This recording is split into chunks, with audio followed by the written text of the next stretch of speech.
The doorman put his gloved hand on my chest, while my granddaughter's birthday balloons floated in the gold light behind him, and over the desk phone my son-in-law said, clear as a slap, "Do not let him upstairs." The paper handle of Nora's gift bag cut into my palm so hard I felt the skin give. My jaw locked. For one ugly second, my knees went loose under me. Then I said 6 words that changed the whole night. Please save all the lobby footage. I didn't know yet why my daughter wasn't answering. Why a courier had just walked in with a legal envelope carrying my name. Or why Julian Hart was so desperate to keep me out of a party I had helped pay for in more ways than one. I only knew that decent people set boundaries. Guilty people stage scenes. And if you've ever watched family turn a locked door into a weapon, subscribe and stay with me, because the call I got 10 minutes later blew that polished little world wide open. But the lobby wasn't where this started. It started years earlier, with a brass key on a blue ribbon, and my daughter learning too young what it felt like to be afraid of coming home. My wife Ellen died on a Wednesday in October, when our daughter Claire was 8 years old, and the leaves outside our Queens apartment looked like burnt paper stuck to the curb. The first week after the funeral, Claire refused to leave the hallway when she got home from school until she heard my boots on the stairs. She would sit on the radiator cover, with her backpack in her lap, and stare at the deadbolt like it might betray her. So I took our spare brass key, threaded it through one of Ellen's blue sewing ribbons, and tied it around Claire's neck. "What if I lose it?" she asked. "You won't," I told her.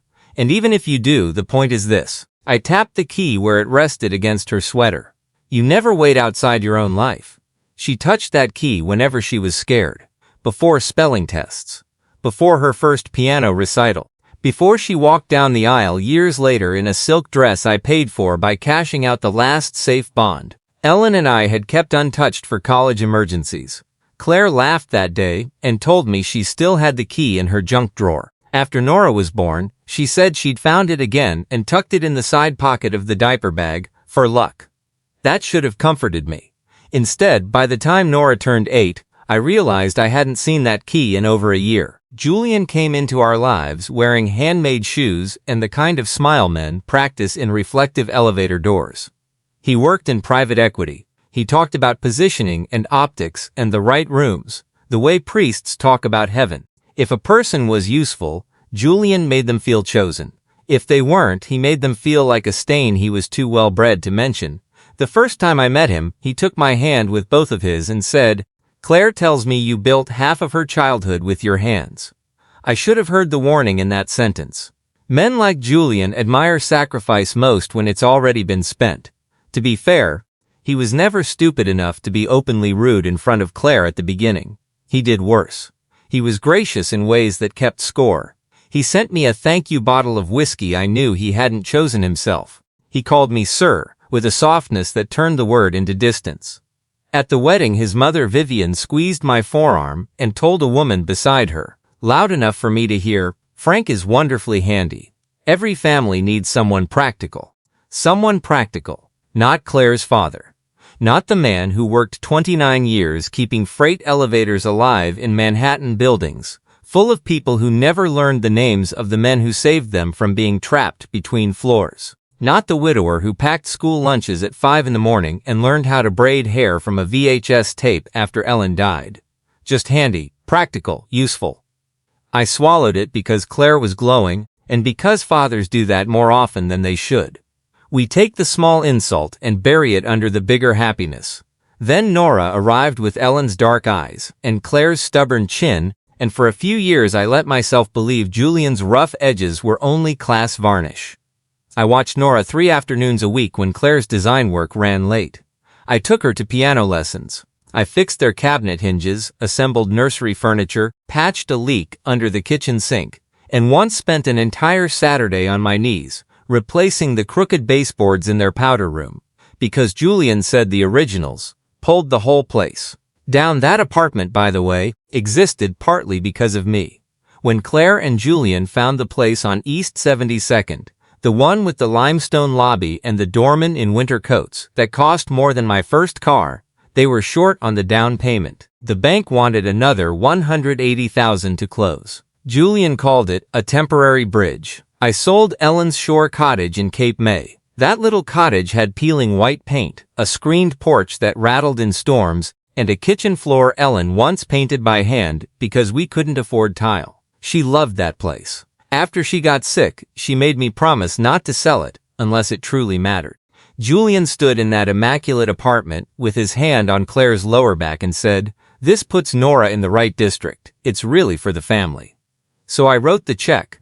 Not long after that, Ellen's life insurance and the small amount left from the cottage sale were rolled at Claire's insistence into an education trust for Nora. Protected money, Claire called it. Untouchable unless both trustees sign. I was one trustee. Claire was the other. Julian smiled when the lawyer explained that part, but it was the smile of a man memorizing a lock. The first real crack came disguised as convenience. One Sunday, about 3 years after they moved in, Claire called and asked if I could stop by because the new bookshelf for Nora's room had arrived and the delivery men had left it in pieces. I carried my tools over in an old canvas bag. When I reached the building, the doorman on duty that day looked at my bag, then at his desk. "Mr. Hart asked if you wouldn't mind using the service entrance," he said. I just stood there. "For a bookshelf?" He gave me the embarrassed little shrug of a man delivering somebody else's shame. "There's a board member tour today." I went around to the service alley because making a scene in a lobby only ever entertains the people who already think they own it. But I remember walking past a row of black garbage bags and feeling something in me shift, not break. Shift. Upstairs, Claire kissed my cheek and thanked me too quickly. Julian came out of his office in a cashmere sweater and said, "Hope that wasn't a hassle." The front desk gets fussy when people show up with equipment. People, equipment. My daughter heard it. I saw the flicker in her face. And still she said nothing. That wasn't the part that broke me. The part that broke me came 6 months later, at Christmas breakfast, when Nora ran to me in red socks and threw herself into my legs so hard I almost dropped the cinnamon rolls I'd brought. Julian's mother, Vivian, was at the table, draped in cream wool like she'd been born, knowing how to sit in expensive furniture. There were silver place cards at each setting. Mine wasn't at the table. Julian saw me notice and smiled like he was smoothing a wrinkle. "We thought you might be more comfortable in the breakfast nook," he said. "More space for Nora to show you her toys." The breakfast nook was off the kitchen with the nanny.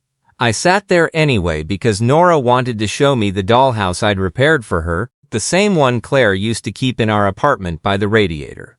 Its little front door still stuck in damp weather. I had fixed that door so many times over 20 years that I could do it with my eyes closed.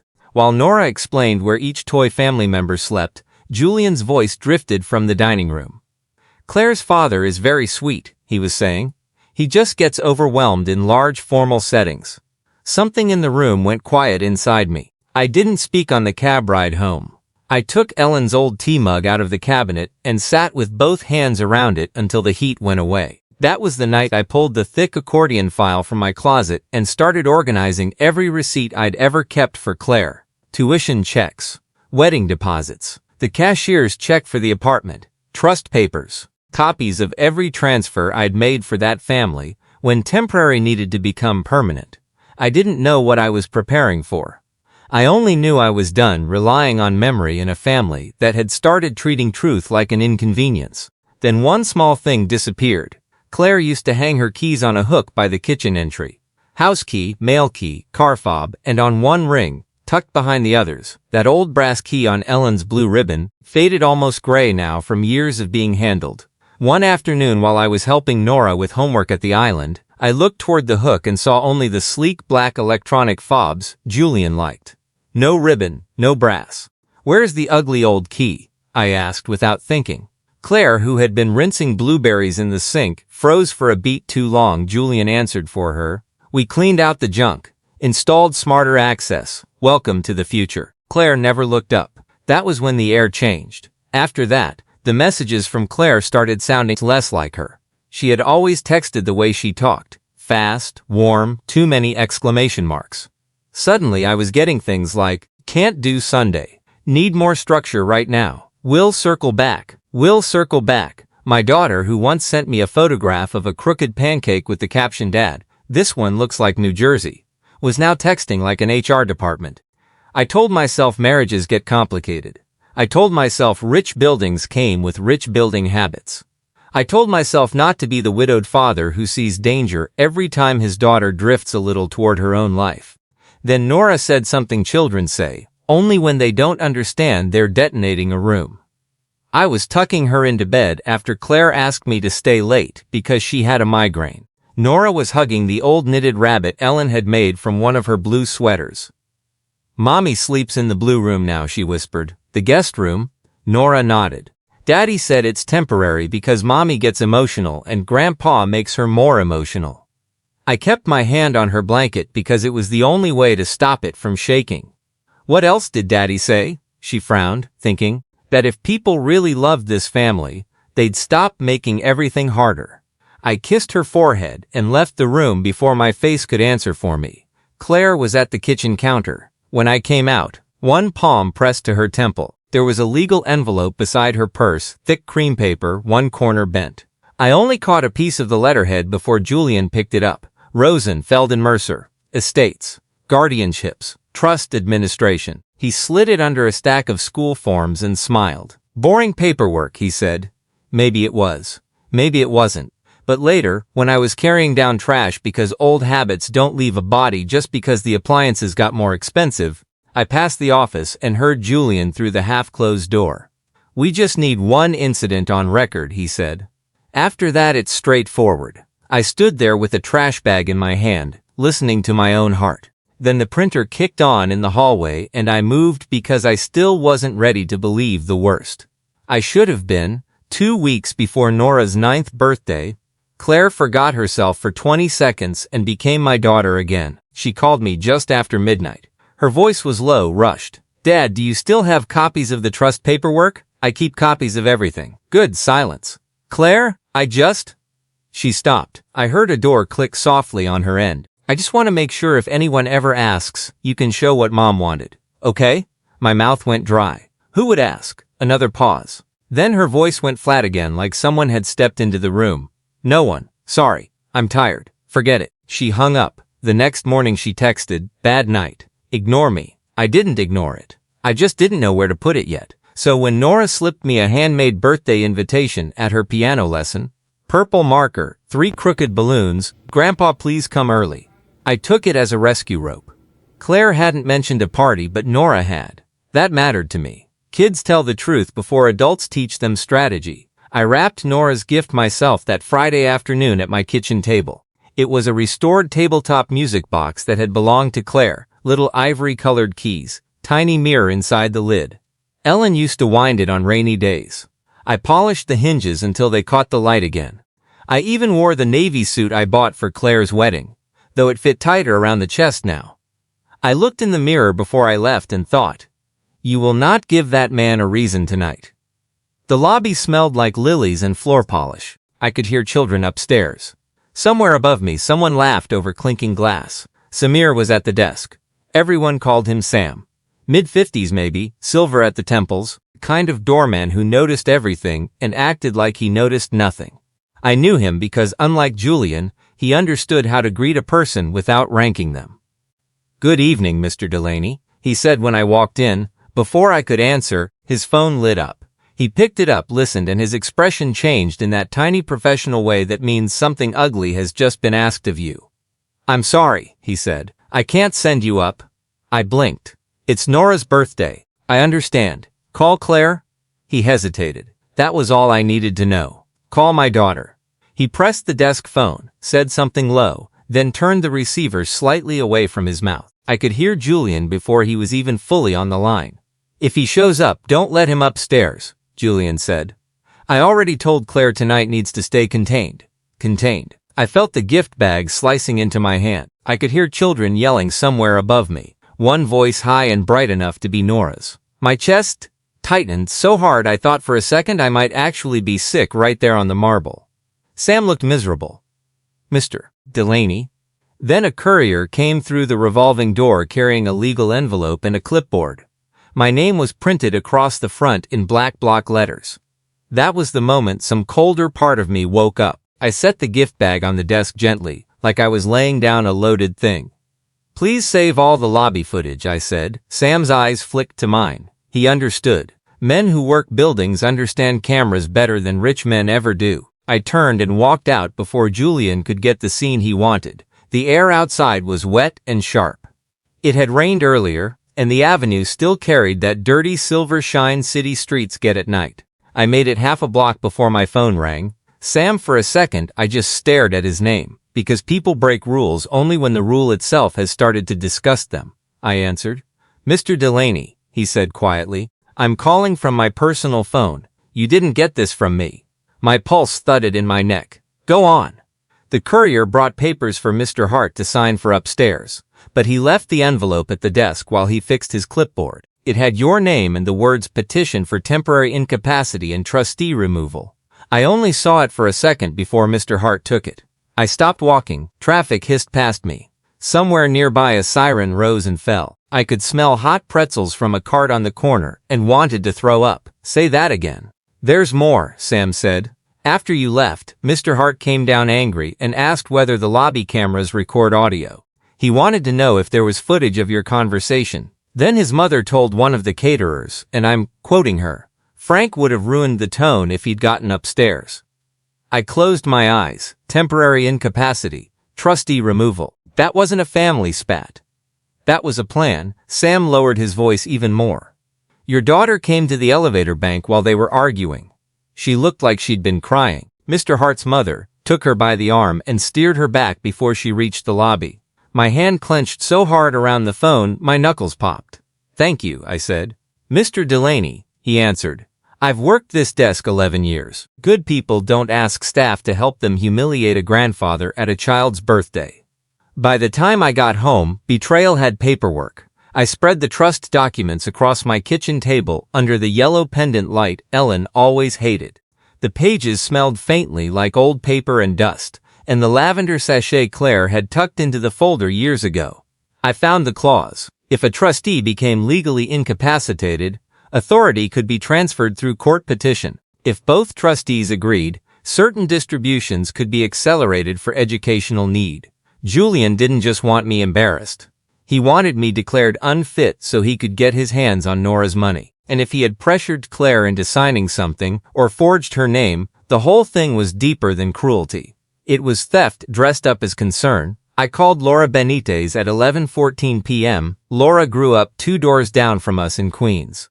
Her mother and Ellen used to trade plant cuttings over the fence. Laura was now an estate lawyer with the kind of voice that got calmer the uglier a situation became.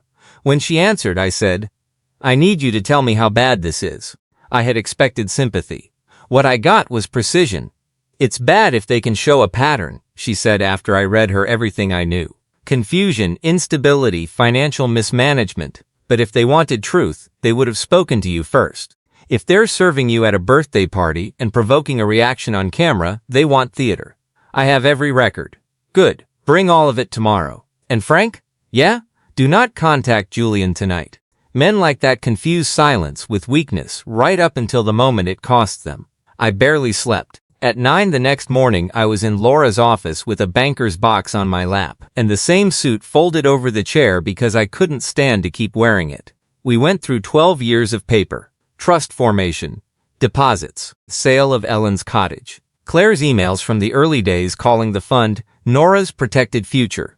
My medical records. My tax returns. My pension statements. My last physical with blood pressure slightly high but my mind very much my own. Then Laura found something that made the room go still. Tucked into a packet of recent photocopies was a draft distribution request I had never seen. It carried Claire's printed name and a signature that looked enough like hers from far away to fool a stranger. The transfer was for $600,000 to something called Hart Family Strategic Education Holdings. I laughed once. Not because it was funny. Because the human body sometimes reaches a point where the only other option is smashing glass. Education Holdings, I said. That man could steal a child's future and still make it sound like a brochure. Laura's eyes were hard now. This wasn't filed through the bank. It's a prep draft, which means either Claire refused or they were getting ready to push harder. Can he take Nora? She looked up. If Claire is on his side, he can make your life ugly. If she isn't, he can still make it ugly before he loses. There it was. The question under every question. Was my daughter with him?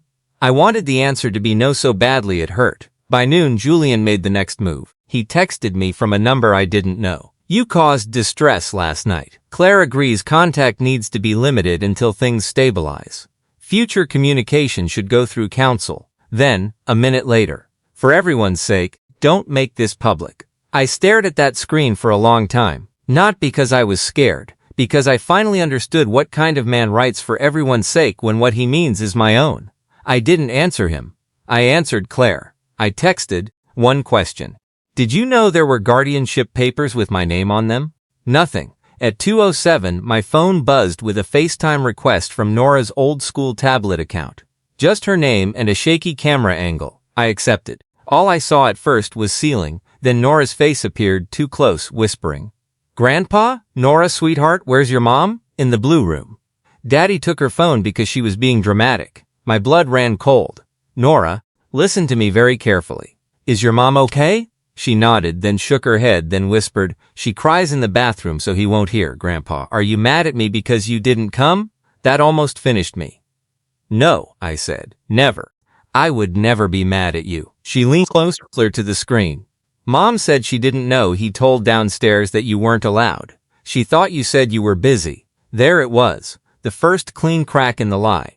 "Can you give the tablet to Mom?" "I can try." The screen jolted. Footsteps. A door closing. Then Claire's face filled the frame, pale and blotchy, mascara smudged under both eyes. My daughter looked like she had been holding in a scream for a week. "Dad, just that word." And every excuse I'd made for her started dying. "Did you know?" I asked. She closed her eyes. "I knew there were papers. I did not know he was serving you. I swear to God, I did not know he told Sam to keep you downstairs." "Then what did you think those papers were?" Julian's voice sounded faintly in the background. Claire flinched. "He said it was temporary," she whispered.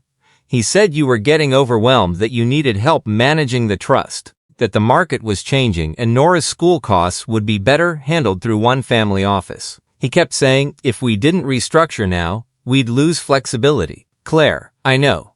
Her voice broke. "I know how that sounds." "What did you sign?" She swallowed. "A draft. I didn't finish. We fought." "Dad, he's losing money. A lot of money." I found notices from lenders in his office. He said it was normal leverage. Then I found tickets to Geneva for next week. Just him, me, and Nora. "Did he forge your name?" She looked at me and the silence answered first. "I don't know," she said finally. "I gave him one signed blank page for school forms last month. I was rushing to pick up Nora." I know how stupid that sounds. It didn't sound stupid. It sounded like what happens when decent people are forced to manage life in the same room as manipulators. "Claire, listen to me," I said. "You need to get out of there." She laughed once, hollow. "He moved my cards into his account this morning. He told the school only he or the driver can collect Nora today. He said if I blow this up, he'll tell everyone I'm unstable and you're in decline." That was the moment silence stopped being love. "Meet me," I said. 3:30. St. Luke's Courtyard by Nora's school. "Bring whatever you can without him noticing." "And Claire?" She nodded. "Do not let him get Nora on a plane." She cut the call just before the door behind her opened. I got to St. Luke's 20 minutes early. The church courtyard was boxed in by brick and a wrought iron fence, a tired little square of shadow and stone tucked between two loud streets.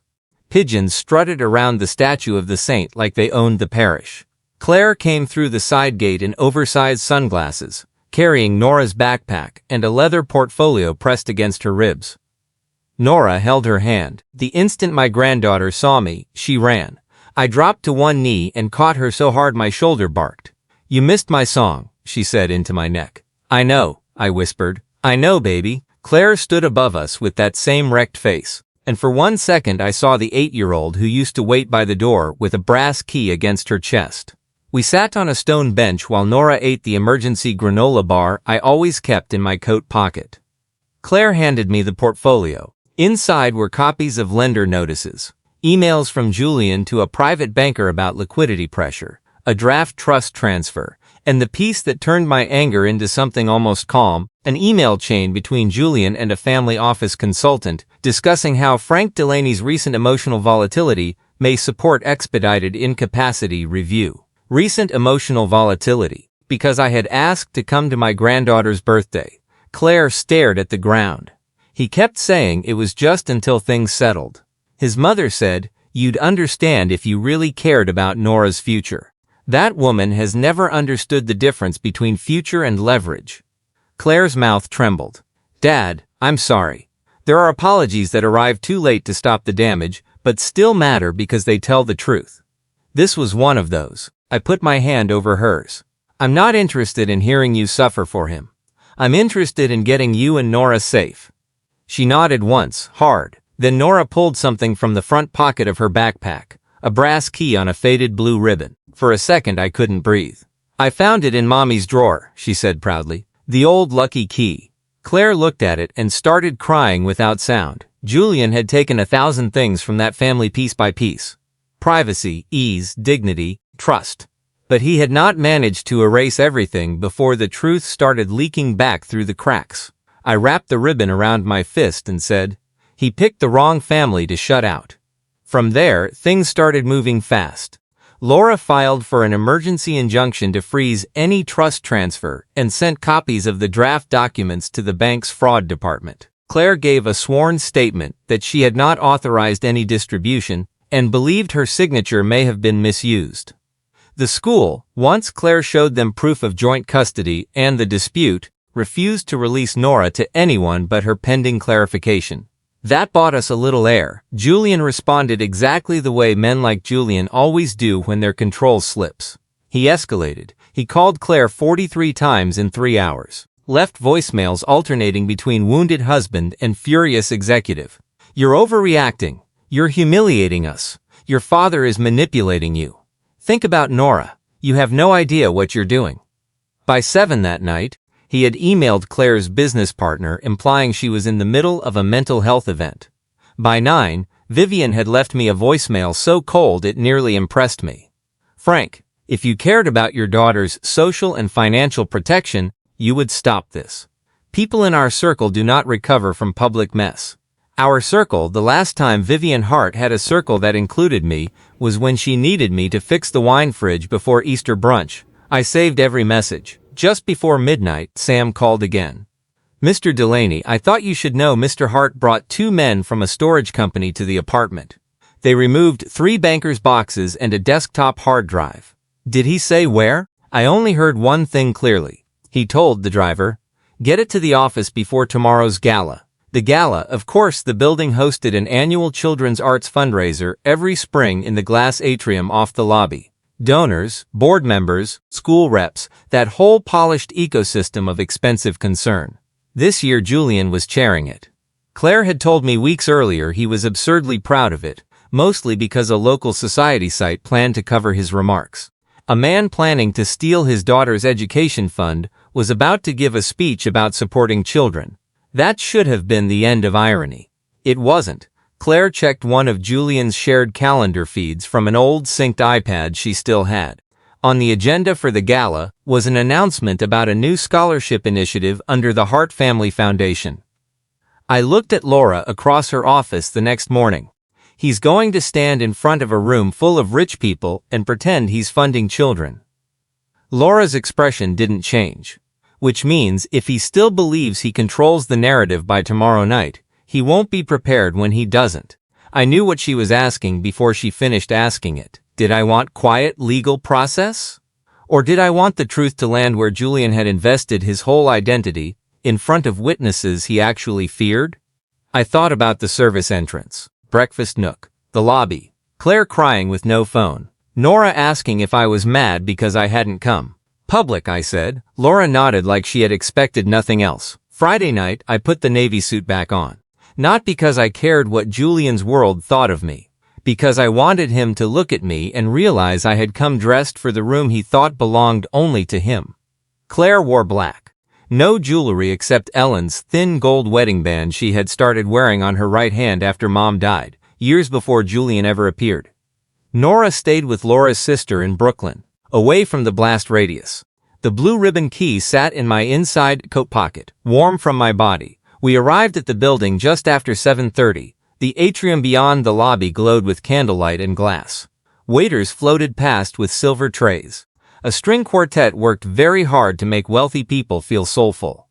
I could see Julian through the archway, laughing with a board president and a woman from Nora's school, one hand in his pocket, the other cupping a champagne flute like he had been born halfway through a toast. Sam was at the desk. He saw us, straightened, and for the first time since I had known him he smiled openly. "Good evening, Mr. Delaney, Ms. Hart." He stepped aside from the velvet rope, no announcement, no flourish. Just a man doing the decent thing in full view of indecent people. I'll never forget that. Julian spotted us before we crossed the marble. His smile died from the outside in. Claire kept walking. He met us halfway to the atrium, his face arranged into something that would read as concern from a distance. "Claire," he said softly, "thank God. You need to stop this now." Then he looked at me. "What are you doing here?" It was almost funny.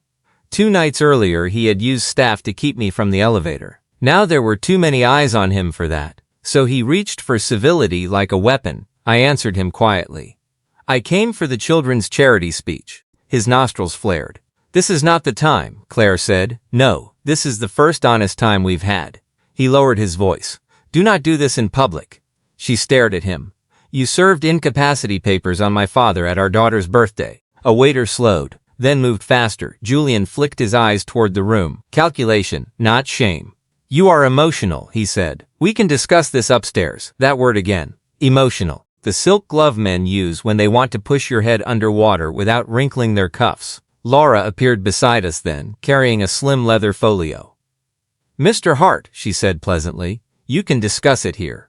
He actually smiled at her. "And you are?" "The attorney who advised the bank to freeze any attempted movement on Nora Hart's trust this afternoon." For the first time, the color shifted in his face. But he was still Julian, still fast, still convinced the next sentence would save him. "This is a misunderstanding," he said. "Frank has had some temepsitust. Claire has been under strain. We were trying to protect the family." I had been waiting for him to say that. Protect. Always the language of protection when the real plan is control. He tried to move past us toward the stage, where a podium stood under a banner about opportunity through art. Claire stepped in front of him. "No," she said. It was not loud. It didn't need to be. There is a tone some women reach only after they have spent too long translating cruelty into patience. Once it arrives, men like Julian hear it too late. Guests had started noticing now. Conversations frayed. Music thinned. The board president looked over with that pinched expression wealthy people get when scandal threatens the canapes. Julian saw the room turning toward him and adjusted instantly. "Ladies and gentlemen," he said with a brittle laugh, "family emergency. Give us a moment." Then he reached for Claire's elbow. I took one step forward. Not a shove, not a threat. Just enough to place my body between my daughter and the man who had mistaken access for ownership. "Don't touch her," I said. He looked at me then the way he had always wanted to. Without the smile, without the varnish, without pretending he saw a man and not a function. "You are destroying your daughter's life out of pride," he hissed. I thought of the shore cottage, the wedding bond, the afternoons with Nora at the piano, the service entrance. "No," I said. "I'm ending the part where you got to use us." By then the board president had approached with 2 building security men hanging back and trying very hard not to appear useful. "Julian," the board president murmured, "what exactly is going on?" That was the moment the room tipped. Laura opened her folio and handed the board president copies of the incapacity petition, the draft transfer, the email referencing my emotional volatility, and the bank notice confirming a fraud review. Claire handed over printed lender notices and the calendar page announcing Julian's scholarship launch. "He planned to announce a children's scholarship tonight," she said clearly, "while trying to seize control of our daughter's education trust by declaring my father incompetent." The words moved through the atrium like cold water. Julian laughed. "Too sharp. Too high. This is absurd. Frank is unstable. He demanded entry to a private family evening and frightened staff." Sam left the desk. That detail still gives me satisfaction. He walked across that marble floor in his dark coat and stopped within earshot of half the room. "With respect, sir," he said, "Mr. Delaney did not frighten staff. He asked that I preserve lobby footage after you instructed me to deny him access to his granddaughter's birthday." He remained calm. "You were the one concerned about what the cameras recorded. You could feel it then, the collective inhale of people who had just realized the help had a memory." Julian turned on him. "Go back to your post. Sam didn't move. There are additional facts, he said. The courier delivered documents bearing Mr. Delaney's name while you were upstairs hosting the party. And Miss Hart attempted to come to the lobby before being redirected. Claire looked at Julian with a kind of horror that only comes when somebody else says your private humiliation out loud in public. He pivoted, tried a different lie. Claire gave me permission to handle the trust. She knew I was restructuring. This is about liquidity, not theft. Claire's voice cut clean through his. I never authorized a distribution. I never authorized a guardianship petition. And if you use the signed blank school form I gave you last month to create documents in my name, that's forgery. Now there were orphans out. Of course there were.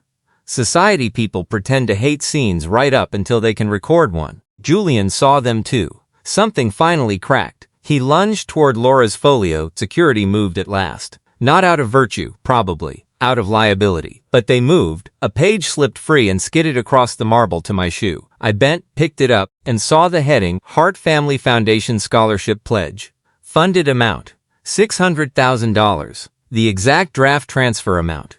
He had been about to announce public generosity with stolen money. I held the page up. You were going to name yourself a benefactor with your daughter's money. It landed harder than any shout could have. The board president took the sheet from me and looked at Julian like he had found rot in the walls. This event is over, he said. Julian turned to the room, desperate now, hands open, smile gone completely. These are allegations. This is a domestic misunderstanding being weaponized. No, Claire said. This is the first time you don't control the language. Then the final piece arrived. 2 women in plain clothes entered from the side corridor with a uniformed officer behind them. Bank fraud investigators move quietly right up until they don't. Laura had warned the bank that if Julian attempted to formalize the pledge or move associated documents at the gala, they might want to observe. One of the women approached Julian and said, Mr. Hart, we need to ask you about documents submitted in connection with the Hart Family Strategic Education account and an attempted transfer linked to a minor's trust. The room went dead. Vivian appeared from somewhere near the bar, white-faced. Julian? He looked suddenly smaller. Not because his body changed, but because the story around him had collapsed. Wealth and polish depend on constant agreement. The instant a room stops agreeing, men like him shrink into the size of what they actually are. He tried one last move. He pointed at me. This man is senile. He's obsessed. He has always resented. Stop, Claire said. He did. Maybe because of the officer. Maybe because my daughter had never used that tone with him before. She took a breath, steadying herself in front of donors, board members, school administrators, waiters, the entire little kingdom Julian had curated. When my mother died, she said, my father raised me alone. He worked until his hands cracked. He sold the only place that still smelled like her to help me buy a home. He protected money for my daughter that he never once treated as his own. And you tried to turn his decency into weakness because you thought nobody in this room would care how you got your applause. No one moved. No one rescued him. That was the justice of it. Not dramatic revenge. Not even the investigators. Just the simple final death of his version. Julian looked at the room and saw what I saw. Nobody was on his side anymore because nobody wanted to be seen standing next to a man who steals from a child and stages an old father's humiliation in a lobby. He sagged then. Not much. Just enough the investigators asked him to come with them. He looked at Claire like he still expected private forgiveness after public exposure. She stepped back. Security cleared a path. The quartet had stopped playing entirely. One violinist still held her bow in the air like she had forgotten how endings worked. As Julian was led toward the side corridor, Nora's school representative, who had heard more than enough, turned to Claire and said, quietly but not quietly enough, your father is welcome at any school event. We'll make note of that, permanently. It was a small sentence. It felt enormous. After the room broke apart, after the donors drifted into clusters, pretending they had always sensed something was off, after Vivian left without looking at any of us, Sam came back to his desk and set the birthday gift bag in my hands. I kept this safe for you, he said. The paper handle was still dark with the little crescent of my blood from when I'd gripped it too hard 2 nights earlier. I looked at that stain and thought. So that's where the story turned. Claire and I went upstairs together for the first time in months, with no permission needed. Julian's office looked exactly the way dishonest men like their lies to look. Mahogany, clean lines, framed certificates, no visible mess except the moral one. Claire opened a drawer with shaking hands and found her passport, Nora's passport, a folder of loan documents, and 2 additional trust drafts prepared for signatures that had not yet been forged well enough to file. She stared at the passports for a long moment. "He was going to take us out of the country. He was going to take you somewhere with less noise," I said. "That's not the same as safety." She nodded without looking at me. Then she opened a small lacquer box beside the drawer and found Nora's bracelet, her own spare cards, and a few pieces of jewelry Julian must have taken during their budget controls. Tiny thefts. Control always leaves breadcrumbs, but the thing that undid Claire was smaller. At the very back of the desk, wedged behind a stack of gala menus, lay Ellen's blue ribbon, cut clean through where the brass key had once hung. Julian must have removed it when he cleaned out what he called junk. Claire touched the ribbon like it might burn. "I let him turn home into a negotiation," she whispered. I took the ribbon from her carefully. Then we stopped negotiating. The fallout moved faster than I expected and slower than I wanted, which is usually how justice works in real life. Julian spent the weekend with lawyers, investigators, and a board inquiry into several foundation representations that suddenly looked less charitable under daylight. The trust transfer never went through. The bank froze related accounts. Claire filed for divorce on Monday and obtained an emergency order preventing Nora's travel without her consent. The school updated every release list in writing. Laura, bless her, moved like a woman laying railroad track in front of a speeding train and somehow winning. As for the building, the board president sent Claire a stiff email full of words like regrettable and inappropriate. But tucked in the middle was the only part I cared about. Mr. Delaney will not be restricted from visiting Ms. Hart or Nora Hart under any instruction from Mr. Hart going forward. I printed it and put it in the accordion file. Not because I needed the permission, because records matter when people have tried to erase you. Claire and Nora came to stay with me for a few nights that turned into 3 months. My house is nothing like that apartment. The floors complain when you walk on them. The oven runs a little hot. The bathroom fan sounds like an old propeller plane. But the first evening they arrived, Nora walked into my kitchen, inhaled the smell of tomato sauce and garlic, and said, "It feels loud here." I braced myself, thinking she meant cramped, then she smiled. "I like it." That night, Claire sat at my table in one of Ellen's old sweaters and cried over a bowl of pasta as if her body finally understood it was allowed to come down from the ledge. I didn't rush her. I didn't say fathers forgive and daughters return and all the neat things people say when they want a wound to close without being cleaned first. I only said, "You don't owe me an apology every 5 minutes. You owe yourself a different life." She nodded and kept crying. Weeks later, when the first real silence settled between us without fear inside it, she told me the part that still makes my skin go cold. "The night before Nora's birthday," she said, "Julian told me if Dad made a scene at the party, it would actually help. He said once people saw how reactive you were, the court would understand the family needed protection." I set down my fork very carefully. He was baiting me. Yes, that explained the party. The papers, the timing, the lobby, all of it. He needed one public moment of old man instability to dress his theft in medical concern. Instead, he got footage of me staying calm while he locked a grandfather out of a child's birthday. That one decision, those 6 words in the lobby, ended up mattering more than anything I shouted might have. Pain teaches some people to explode. It taught me to document. By early summer, Claire found a rental 10 minutes from Nora's school. Smaller, sunlit, no lobby, no velvet rope. Just a chipped blue door and a buzzer that stuck if you pressed too lightly. On move-in day, I mounted her bookshelves straight the first time and replaced the kitchen faucet in under 20 minutes, while Nora sat cross-legged on the floor, directing where the cereal should go. When we were done, Claire stood in the empty hallway, holding a little brass hook in one hand. "I found this in a hardware drawer," she said. "Thought we should put it by the door." She screwed it into the wall herself. Then she took the old brass key on the faded blue ribbon and hung it there. No speech, no ceremony, just the soft click of metal against painted plaster. That sound did something to me. Julian, last I heard, was still trying to salvage his reputation by describing everything as a misunderstanding created by emotional parties and unfortunate timing. Men like him always believe language can outlive evidence. Maybe sometimes it can. Not this time. Too many documents, too many witnesses, too much pattern.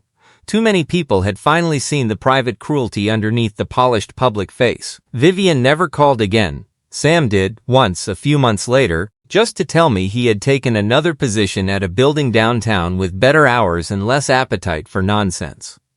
I sent a bottle of good whiskey to his new desk, with a note that said, "Thank you for remembering you were a man before you were staff." He wrote back 3 words, "Some doors matter." He was right. The last time Nora had a birthday party, it was at Claire's new place. Paper streamers, store-bought cupcakes, too many children in sock feet, a keyboard in the corner because she still plays, and now when she performs she looks for me first in every room, not because she's afraid I'll disappear, but because she expects me to be there. Near the end of the night, after the cake and noise and spilled juice and presents, she took my hand and pulled me to the hallway. "Look," she said. The brass key was gone from the hook. For a second I frowned, and then she grinned and dug into the pocket of her little cardigan. She pressed the key into my palm. "It's not just lucky," she said. "Mom said it means family doesn't get locked out." I closed my fingers around it. The ribbon was softer now, almost worn smooth, frayed at one edge. Still blue if you held it near the light. I looked past Nora into the apartment where Claire was laughing in the kitchen, really laughing, one hand on the counter, flour on her sleeve from the cupcakes, and for the first time in a long time there was no calculation in the room, no managing, no permission, no performance, just home. So I handed Nora the key back and said the only thing that felt true.